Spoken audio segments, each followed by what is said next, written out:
discussing it, and therein lies the problem of their own. So they say things like, they're on, but they're wrong. Charlize, they're wrong, and hence this song. Welcome to the Theronathon. We're gonna do the Theronathon. Take a bite and chew the Theronathon. Juicy like fondue, the Theronathon. Get a film review at the Theronathon. Woohoo, the Theronathon. I'm sniffing glue. You are listening to Theronathon.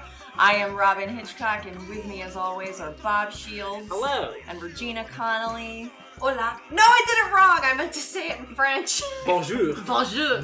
Or, no, that was in honor of Penelope Cruz. Yeah. Anyway. There's also German. Yeah. So, hello.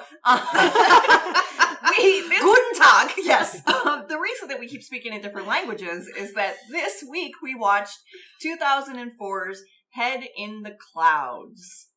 Did I get the date wrong again? No, right. I'm That's right. shocked that that's the year. Okay. It felt like, I don't know, 1981 to me. This is a wartime romantic melodrama starring Charlize and her then beau Stuart Townsend, and also Penelope Cruz.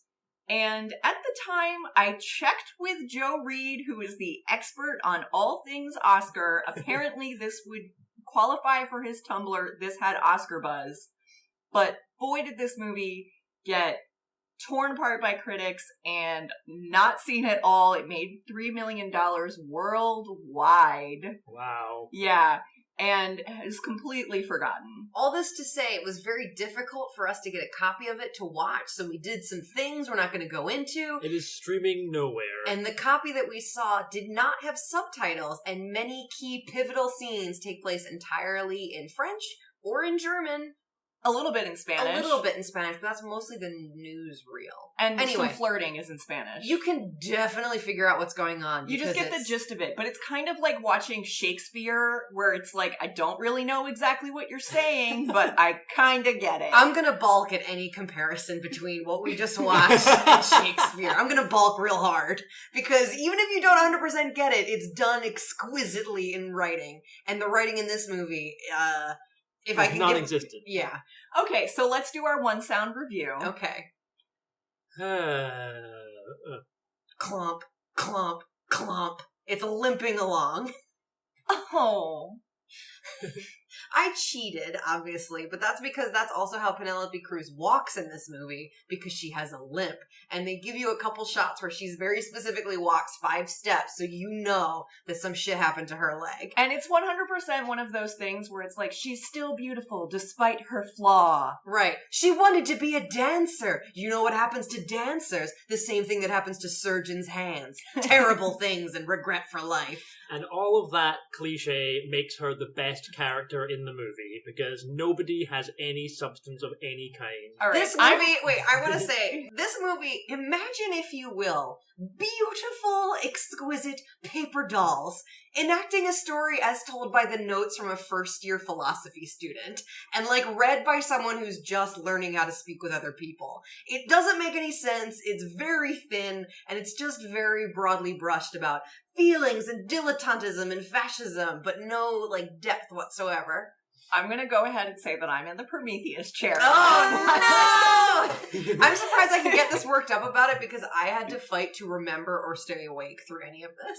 Okay, so I'm going to give a plot summary. Godspeed. All right, it is a story of 3 people in a pseudo 3-way relationship, but primarily focused on Charlize as Gilda, who's an American heiress, and Stuart Townsend, who's named Guy. Because that's all he is, people. He is he's sort of like a Bernie bro type.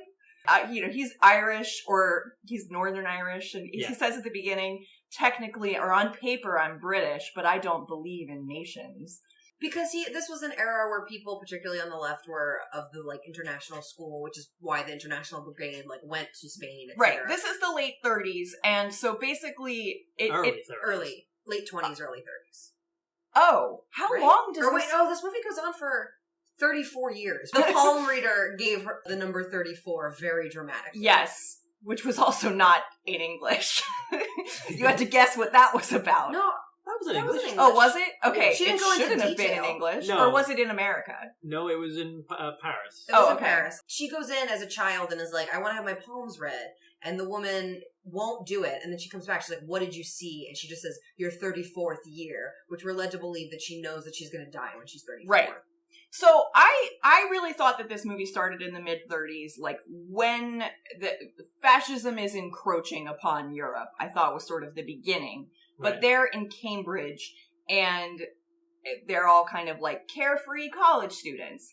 But Guy is like, a lot of serious stuff is going on in the continent. He has sex with Charlize on top of a pool table. It's implied he was a virgin, and he's just like falls in love with her forever in his life. It's like, you are the perfect woman, and I will chase you to the ends of the earth.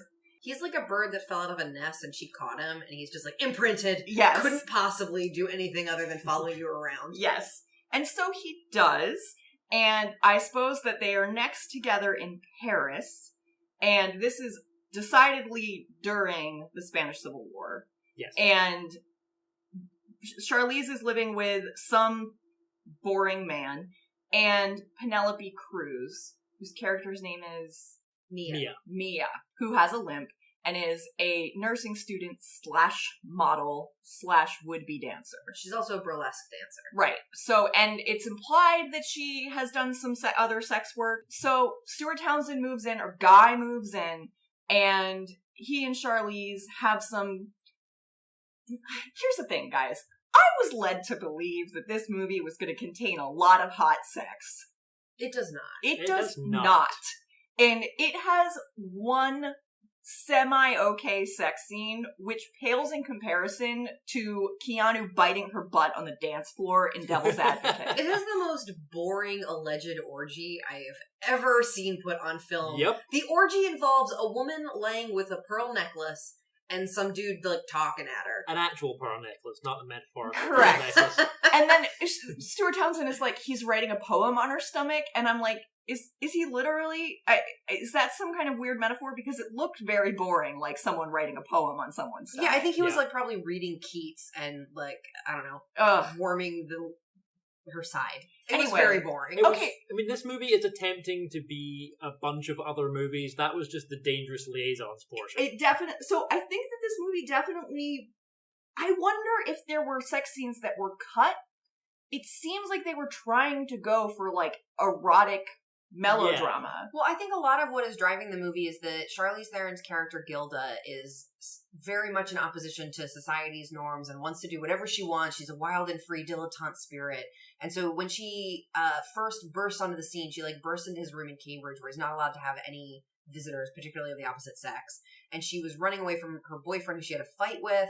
And she ends up spending the night. And kicking him in the boner. Yeah, and they make jokes about his willy. When she has sex with him on top of the pool table, him being Guy, she's still dating the other gentleman, but it's like, oh, like she's a wild woman. She can do whatever she wants. Right.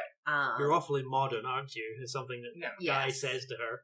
So I guess that what became so confusing to me is that based on like the plot summary on the internet, I thought that it was going to be like a solid 3-way relationship between Charlize and Stuart Townsend and Penelope Cruz.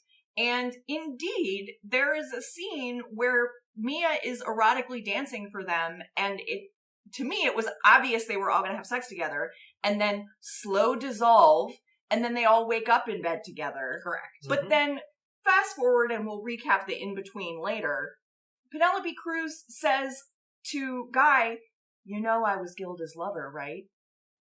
Like, how is that news to him? Right. Well, And- I think and then maybe she means like in addition to the times that we all had sex, like I had my own relationship with her in addition to that. But then doesn't it also seem like, because they then have sex, Yes. and doesn't it off screen, because this movie is not sexy, it seems like they're having sex for the first time, right? She says like, Gilda would want this.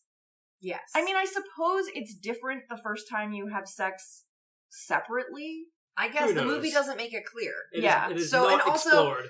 The other thing is like they all have like a very close friendship, and since they don't show them boning, they could have maybe just all been close in bed together. Right. Which Yeah. This movie wants you to think it's The Dreamers, but is definitely not. So, romance and non-sex aside, the basic deal with the plot here is that Penelope Cruz's character, like Penelope Cruz, is Spanish, and she's like, my country is falling apart, I have to go back. I only came here to learn how to be a nurse so that I could go help my country. Right. Guy is like, this was my deal when I was in college. I need to, walk the walk. And also, he had become, like, an English teacher, but he was campaigning for the Republican side. Right. And, like, handing out pamphlets and spreading the word about the Spanish Civil War. And then, like, Gilda wrote him a letter telling him where he could meet her, and he dropped everything to be with her. And Gilda is like, why is this our problem? Our life is so great. Why do we need to care about this? Gilda is very wealthy and you should only live in the moment, and everything else is a game. She is sheet caking. And it is hard to watch this stuff in our current climate. Yes. This movie, I would feel very differently about it if I watched it a year ago. Right.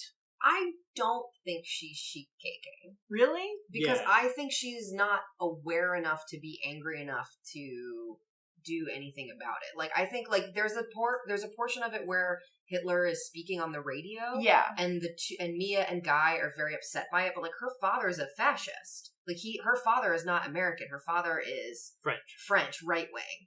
And so she's kind of like, I think whatever, like, she says something about, like, oh, like, Hitler just says, like, once he has this, he'll be fine. And they look at her like, are you an idiot? And she's just like, I don't deal with this stuff. So I think she is either entirely ignorant of world events or, like, has her father's ideology, like, casually imprinted on her, is what I got from the movie. Okay, so moving forward, Stuart Townsend goes to Spain, Penelope Cruz is murdered, dies in the war. And he returns to Paris years later. When they both leave, Gilda is furious with them and refuses to speak or have contact with them. Right. They send her letters that she never answers. Correct. So years later, during the Nazi occupation, he goes back to Paris as a spy. And Gilda is in a relationship with a Nazi officer. Before that, he goes back to Paris after the Spanish Civil War, but before World War II, and he stakes out Gilda's apartment. She sees him, makes eye contact, and walks away from him, and won't, like, acknowledge him. Oh, that was before? That's before. Yeah. Oh, okay. And then he goes back to England, and then World War II breaks out. Right. So, in this third act, where he's basically like, this woman who I've been in love with my entire life is a Nazi sympathizer. He's, like, completely broken. He breaks into her apartment and pretty much rapes her. Yeah, I think the movie is... that movie rape where it starts out that he's raping her and then she's like, no, passion. Right. Ugh, my least favorite thing in the world. I hate that trope so intensely. It's gross. It's just awful. You don't want this until I tell you that you do, and then you do. Yeah. Yeah, is it the Sam Peckinpah kind of sex scene? Where like in, what is it? I don't know. Straw Dogs. Something like that, yeah. He is a trope where in every single one of his movies, like, some creep, like, forces himself upon a woman, and she's like, no, get off me! And then eventually it's like, oh, my hero! And then it's just gross. Yeah. It's a surprisingly, well, not surprisingly when you think about how horrible the world is, but it's a very common trope and it's disgusting, and it occurs in this film. Yep. Anyway, spoilers. It turns out that Charlize is in this relationship with this Nazi as a spy. She is giving information from him to the Allies. Which she reached out to her ex-boyfriend from Cambridge regarding this. So they didn't recruit her, but she, like, volunteered essentially to do this. And they show, while she is sleeping with the Nazi officer, like, how despised she is by the French folk who live around her, the French community. They are saying things which are not subtitled for us, but their I hatred assume in they're their eyes. very mean. So when Guy finds this out, this is when the war is ending. And he finds out because she saves his life. Oh, right. Yes. She pulls him from a situation where he was about to be found out and sneaks him out of the restroom window. Mm-hmm. And he says in narration, he's like, she is in some way on our side. Mm-hmm. But then he finds out, like, the truth of she's been a spy and she was the person who volunteered to do this. Anyway, he finds out the war is ending and he's like, she's gonna get killed. Yeah. Right? The people in France, the French resistance does not know. They're gonna kill her. Yeah. And guess what? They do. And there's a very tense scene, which I wish I knew the words for, because that's my Charlie Zenith, or what are we saying? Charlie Zenith? Charlie Zenith. Charlie Zenith is the scene where she is killed, because boy, does she do some really good face acting in that scene. That is also my Charlie That's Zenith. also mine. It's an incredibly powerful scene, even without words. He's telling her that she is responsible for the death of his sister. I got that from the Wikipedia plot. Okay. Oh, and that was the woman who got drowned in the bathtub? I don't know. That was a spy. That was another spy. But his sister could be a spy. That could have been Could his have been, sister. yes. Especially if he was part of the resistance. No, possibly, yeah. But yes. And then nice. Stuart Townsend returns to her apartment, finds a letter that she never sent that explains her motivation all along was basically Penelope Cruz. Right. Which I feel like this guy who's been in love with her his whole life, it might have stung a little for it to be like oh. I learned the error of my Nazi sympathizing ways because my girlfriend died. Right. And I guess consequentially, I sort of care about you too. Yeah. That's the film. So the resistance is like breaking down Paris and they're like tearing down Nazi flags, and she is in her apartment and her Nazi comes to be like, I'm gonna take you to Germany, and she's like, I don't love you, dude. And then he gets shot from behind from like a sniper across the way. And she gets covered in his brains. She gets a lot of blood on her face, and then they break into the actual apartment and make her watch them blow his brains out like 2 inches from her, and then make her kiss his exploded head so that her mouth is covered in his brain blood. I suppressed that memory because it's so upsetting. And then later you cut to her curled up in the fetal position on the bed, and I think we're meant to believe that they raped her too. No, I think that's when she wrote the letter. Oh. And then they come and get her later. They throw her in a prison cell, and she's looking at the prison cell, and you see another woman having her hair publicly cut off in front of the square, because the first thing we must do when we win a war is to humiliate and murder women. And so then that woman comes back into the cell and has some sort of tense exchange with Gilda, which we don't know because it was all in French. And I think it's her telling her that like they're going to kill them. Yeah. And then she's taken out, and then the guy comes in and like flicks a knife open and talks to Charlize, and you just watch her face react to the news. And also we know, because the Nazi officer like secretly found out her birthday, that this is her 34th year. This is her last year. Right. So we never see her die, but he's like, oh, you said you were in your 20s. Yeah. Ugh. He's like, yeah, I guess you'd be 28 or something. Right. I would have thought you were in your 20s. There's nothing to be embarrassed about, because she like never talks about her birthday. Right. And I think the implication is because she knows she's going to She die. knows. Which I resent the implication that the only way that you could have like an unrestrained passion for life in the way that she has lived her life is the preordained knowledge that you're meant to die early. And that's why she's like adamant artist and a refuser to look at the world stage because she knows that her candle is short and blah blah blah. Like I find that very tedious. I think that's what's supposed to motivate her apathy as well. That she was just like, everything is gonna, whatever is preordained, doesn't matter what's gonna happen, which is just bollocks. And then she realizes that at the end, like that's where she's like, I realize you were right. We all share the same world. Blah blah blah. It's a very thin turnaround. But that last scene where she's looking into the camera with her bruised, battered face is very much practice for Atomic Blonde. Yeah. So she's a beaten up spy. This movie is not good. No. I liked it. Guys, I have a weakness. Last year there was a movie called Allied with Brad Pitt and Marion Cotillard, and it is very similar. Charlotte Gray is also very similar. I'm gonna watch that then. It's got Cate Blanchett in it. It's much better than this. I think I actually read a review of this that was like, it's not as bad as Charlotte Gray. Oh, really? But man, like, Casablanca's my favorite movie. Mm-hmm. I just have a deep, deep weakness for doomed wartime romance. I can't help it. Yeah. So we should talk about, like, what movies is this one riffing off of, because it really steals from a lot of other movies. Yes.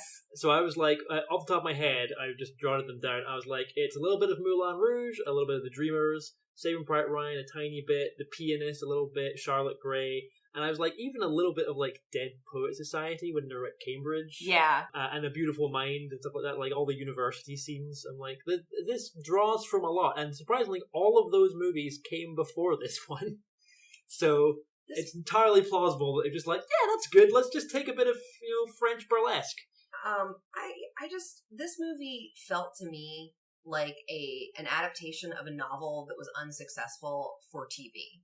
Like, it feels like it has Right. all the hallmarks of a novel adaptation where you're like, it's too long, the storyline is disconnected, you're trying to cram too much in, all of your cuts are rapid, your sense of time and place is very fluid and confusing for the audience because you're trying to include the scope of a, like, War and Peace into a 2-hour film. Right. And I found that super distracting because they would do these, like, stupid little vignette scenes that were meant to connote so much more. Like, we had a long, loving shot of dancers in a window, ballet dancers, after Mia has died, and he's camping out to watch her, and then her being Charlize, and then when Charlize comes out and she turns away and they don't see her, then he's, like, looking off into the street, and we see one awkward dancer outside, and I could not tell if that was supposed to be Mia's ghost or not, dancing behind him. I don't think so. I think it was supposed to be a poor person who couldn't afford the ballet class, so they were looking in on the professional ballet class, but were like a being little like matchstick girl. a matchstick dancer. And it was just like, that scene was like 30 seconds, and then it was like, I just felt like all the scenes were both too short and too long at the same time. It was very choppy. It's also very, very cheap. I was just gonna say, these sound stages in this movie look terrible. It's particularly the one outside of Gilda's apartment, which is very obviously a cardboard set and a matte painting where the stairs go down and the it's street. so old-fashioned looking. Yeah, it looks like a set out of, there's a show in the UK called Dad's Army, which is like a really cheap wartime show. It looks like one of those sets. Yeah. It's awful.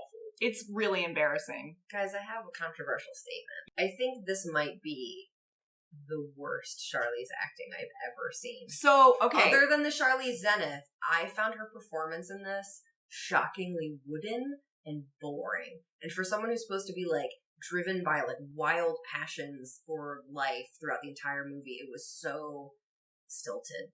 I'm sorry to say, but I was just like, she did not have the spark for me in this movie. I was thinking, like, her character is not, like, she's supposed to be sort of irresistibly, like, raw and charming, and she just isn't. Which like, is it doesn't come ridiculous across. when you consider her real life. Her real life Yes. charisma. Correct. And everything else, I feel like this is a standout movie in terms of, like, this is I think she was more charismatic in Children of the Corn 3, Urban Harvest. I feel like which is a lie. I want to give her the benefit of the doubt and be like, she was just playing down to Stuart Townsend's level of charm. Oh my god, he is so bad in this. Also, he just looked like a poor man's Culkin the entire time. I was just like, and I didn't even know there could be a poor man's Culkin, but he was so boring and so like, oh, I love her. But when I say that, I have no expression. And when I say I'm sad, I have no expression. And honestly, like, this movie was just so not affecting that when Penelope Cruz literally blew up in an ambulance, I was like, yawn, should I get some water? And then he, like, reads a eulogy at her grave, and I was like, this might as well you be, like, solving a crossword puzzle. It has no emotional resonance. And I'm, like, literally weeping. It was so dull! I just get swept up in it. I also watched this movie in bed late at night, which I think maybe contributed to it, and then I had dreams about it. Oh, wow. Yeah. And they were also kind of stress dreams because, again, encroaching fascism, There you surprisingly relevant to our lives in 2017. Unfortunately, yeah. Yeah. So I agree that Charlize was not up to her usual caliber in this. And I agree that Stuart Townsend is in some ways a black hole of charisma. I found him so much better in this than in Trapped, for example. Sure, yeah. But was there a period of time where Stuart Townsend was considered to be extraordinarily handsome and charming? No. I feel like in the early aughts, there was like when like League of Extraordinary Gentlemen came out and he was Dorian Gray. It was like a stop trying to make Stuart Townsend happen. Yeah, kind of thing. Because wasn't he all? I don't know why I know this. Well, I know because I watched it. There's an episode of Will and Grace where he plays like a superfluous baker. And like Will has to go and fire him, but can't because he's so handsome and charming.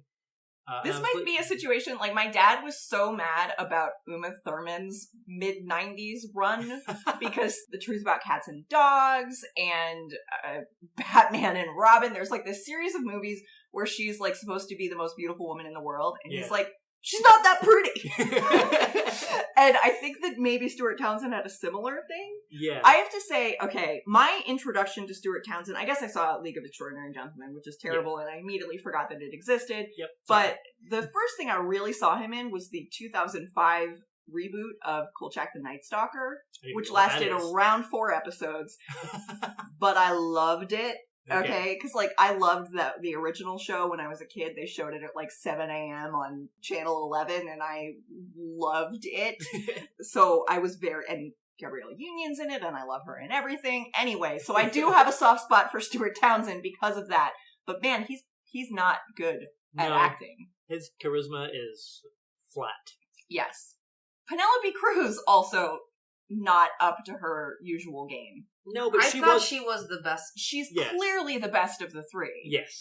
Also, they consistently dressed her in red, which I thought was funny. I feel like every single scene she was in, Oh, she was really? wearing like a bright red dress or a red hat or this or that, and I was like, visually, she stands out the most, and charisma-wise, she's really popping for me. Yeah. Yeah, she was great. I I feel think like didn't this win an Oscar or something for the costume design? Or maybe it was nominated for the costume design? The outfits are beautiful, and Charlize's makeup in it, particularly when she tortures her dad by wearing her dead mom's outfits and her dead mom's makeup style. oh, she's Mwah! Yes. That was beautiful. I have a book of makeup styles from like different decades, and she like walked out of the pages of like the 1930s makeup. It was amazing. So, who would we replace Keanu with? I want to go first. Okay. This is silly and frivolous, but in the beginning of the movie, right after the pool table sex, but she disappears from his life, he sees her in a movie. Oh, yes! I know exactly what you're So going to I say. want Keanu to play the Roman soldier in that movie. Who slaps her around. Yes. Yeah. I was going to say he should replace Stuart Townsend, because Stuart Townsend is so replaceable. And But then he'd have to pretend to be Irish. which would be such a treat! No, I would love that. No, because I feel like people's experience, wrong people's experience of Keanu is my right experience of Stuart Townsend in this movie. Like, I feel like if you put Keanu Reeves in the Stuart Townsend role, you're just giving ammunition to the people who only think of Keanu Reeves as the bad Shakespeare playing Right. gentleman. I mean, you were allowed your choice, but But I think one of the things that Keanu Reeves pulls off well that Stuart Townsend can't is charming naivete. true. So, Yeah. like, you can be like, I can understand her latching on to Keanu being like, oh, I don't really believe in countries, blah, blah, like, whatever naive bollocks he believes in. You know, at the moment, it doesn't make any sense why she would latch onto him or why he would latch onto her. But He I could apparently has an totally- amazing, as she put it, willy, Oh, yeah. which So, is a terrible word. It is awful, yeah. But yeah, that's why I would put Keanu in that role. Also, we know he's better at biting her butt than Stuart Townsend There is. you Yeah. We've got proof. go.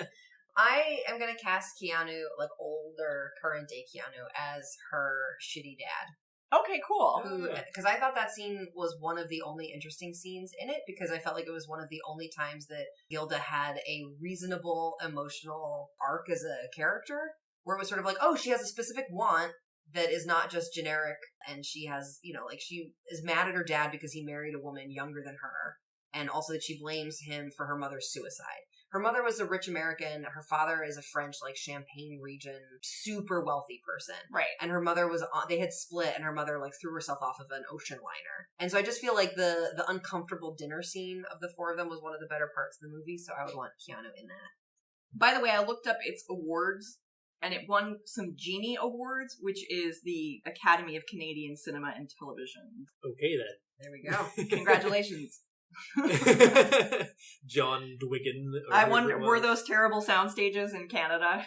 Maybe, possibly? yeah. Who knows? I guess they had to do snowy Spain and also Paris, so Oh my Canada god. could probably do all those things. But it looks like they went to Cambridge, right? Did they blow their location budget on Cambridge? Must have done, yeah. Yeah. Yeah, that's the Oh, only man. exterior shots. They kept using the same shot of Paris, like the B-roll of like, here's the Eiffel Tower. It's a still. It was Right. like a photograph from a postcard that they just held up in front of a lens. They were like, good enough. Yeah, here's some miniature houses for the foreground, and here's a photograph of it in the 1930s in the background. Yeah.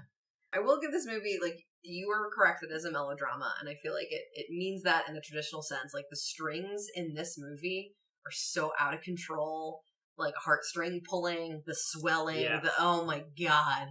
It was very unbearable. Let's do an Ebert or Meebert. Okay. So, Mia and Gilda are lovers, sort of. They're the kind of movie lesbians whose relationship exists primarily to accommodate the men in their lives and excite the men in the audience. Ebert. Nebert. It's an Ebert. Woo! I also want to read the final line of his review because it is exactly how I feel about this film. It wants to be a hard-panting melodrama with spies and sex and love and death, and there are times when a movie like this is exactly what you feel like indulging. But That's it. For me, there is no but. And for Ebert, there is no but. He gave it 3 stars. Really? God, I love you, Roger Ebert. I think maybe part of my issue with this movie is, like I said, I wasn't angry when I was watching it. I was very just sort of am I seeing a film? Sure, I suppose. I just didn't have very strong reactions to it.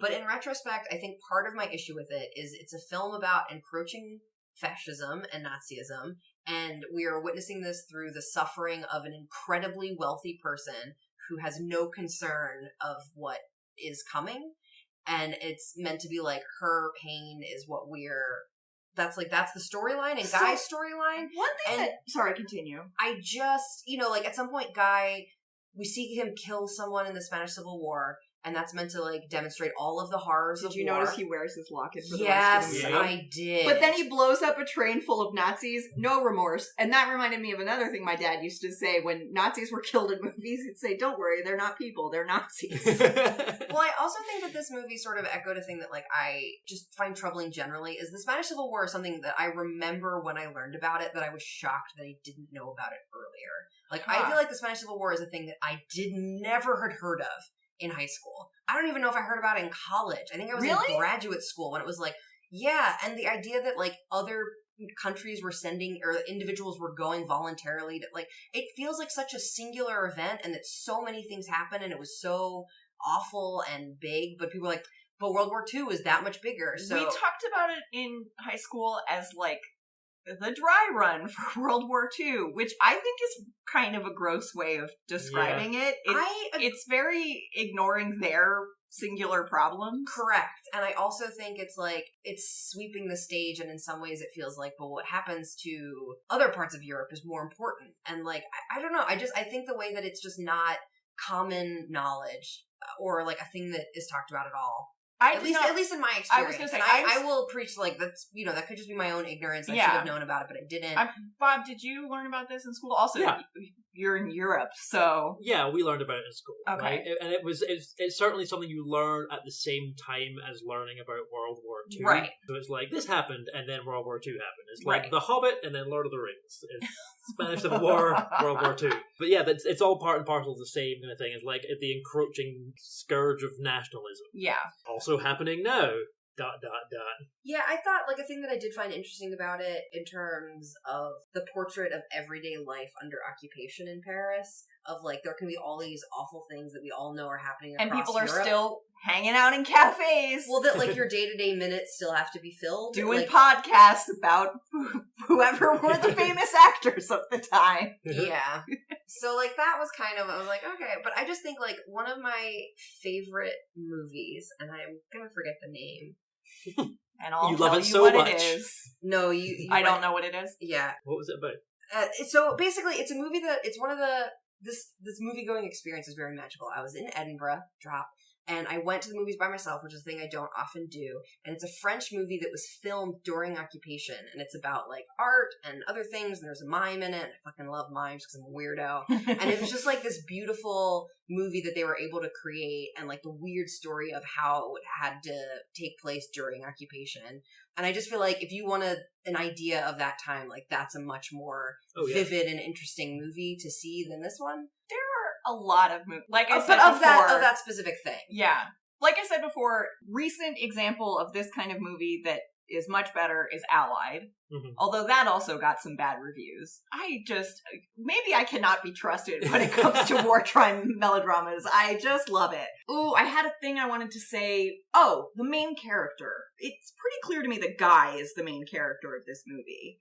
But I think that they thought that Gilda was, because it opens with her. The title is clearly inspired by her. Mm-hmm. Yeah, well, the beginning of the movie is structured extremely badly, because it's it starts off with the palm reading scene, which is set up like it's a framing device. Right. It's gonna it's a fucking fairy tale. Well, it should have had, the ending should have been the devil's advocate, snatching her hand away from the palm reader, and then being like, so, whatever, like, now your lesson is learned kind of thing. But it doesn't. You never return to that palm reader. So And why would you? It's not like she's... They should have cut that scene. Well, It yeah. was unnecessary. Also, bad casting. That young girl looked nothing like Charlize Theron. She had the same haircut, though. That's how we know. The movie is Enfant du Paradis. Okay. I can't speak French, so apologies for my pronunciation. Enfant. Enfant. It's beautiful and true. You should Children watch of it. Paradise? Is that what that means? Yes. See, this is how we made it through this movie without subtitles. Thank you, Exactly. romantic languages. So that you have that thing which is set up like it's going to be a framing device, and it's all about her, like what her experience is going to be. And then the immediately following scene, it starts with Stuart Townsend as the narrator, clearly focusing on him. And she's gone for significant portions of the movie, Right. and you don't know her motivations until the very end. Right. She's a manic pixie sex girl. Yep. Yeah. Like she's supposed to, like she is an artist. She's a photographer. She has art shows. She's supposed to be renowned. Like you see her constantly in the studio. He's her assistant, but it's like we don't really focus on that or what she's doing. Like it seems to be well received. Yeah. The art that she's creating. But yeah, it's just about the boring dowdy guy. Right. And Mia is similarly underdrawn. Mm-hmm. Yes. And could have been such an interesting character. Well, she was still, she still had the most substance of all the I mean, characters. Penelope Cruz did what she could, right? Right, Yeah. exactly, yeah. There's also like a super weird segment where they come back and they see Mia in the bathroom trying to put salve on her back because she's been whipped. And then Yeah. Oh, I forgot all about yeah, that. and then Gilda's like, hey, she's real upset. Like, you two go out. Like, don't go after that guy. If you beat him up, he's got powerful friends. But then she calls the guy who beat Mia and is like, I'm into it. I'm strong. I can take it. And then we see a slightly S&M-y scene where he goes to, like, I don't know, whip her, but she instead ties him up and then beats him. But he likes it. And that's it. And So- then that character never comes back. Right. They never discuss it again. Like, it was set up to that point as if that character was going to be important, that man. Yeah. Because you knew that Gilda didn't care for him or she didn't like that Mia was seeing him. And Mia's like, oh, she's just jealous, blah, blah, blah. But then that storyline just went up in a puff of I smoke. honestly think that they wanted to include another sex scene. Like, Yeah. I really think this movie at one point was going to have a ton of sex in it, and then Yeah. they cut a bunch of it out. And I would have liked it better if it had more sex in it.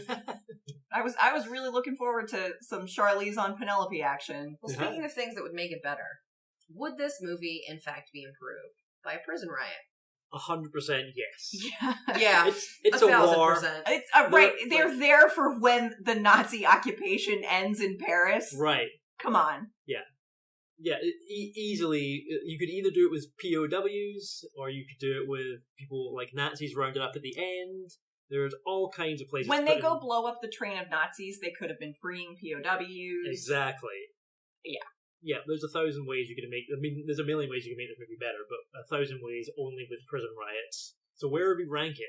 Oh, there was one other scene I wanted to talk about when I was like, I think this is my example of why I think that this is the least of the Charlize canon in terms of her acting. Yeah. Is there's a scene with her and Stuart Townsend walking and they're discussing what the mind is and whether or not things are preordained or not. Like that she she always had to pick his room to walk into. And the complete lack of connection between the two of them and the way that the lines come tumbling out of their mouth, like, it's so bad. I think it's just such a painful scene, both dialogue-wise, like, the writing is atrocious, and, like, the acting in it is just, like I said, paper dolls moving along the stage. If you'd seen this at the time, would you have predicted that their relationship was not going to last? I don't like to comment on her personal life. There's like a thing though that often people in real relationships don't have on-screen chemistry. Oh, okay. But I don't know why that is. Other times they totally do, and it's awesome. Also, to be fair, like they stayed together for another 6 years after this. Oh, okay. Yeah. I didn't know that. I just assumed it was doomed. I mean, it was.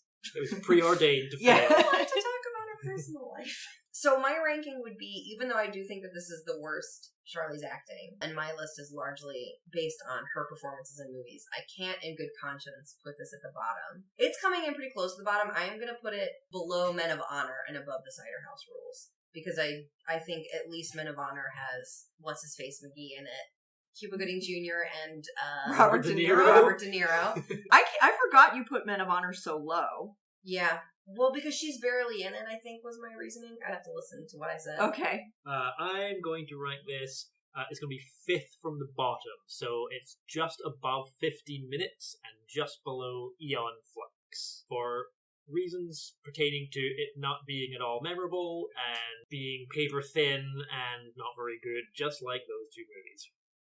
And it's going to be Robin's number 1! No, it's not. So I struggled with whether or not to put this above or below Men of Honor.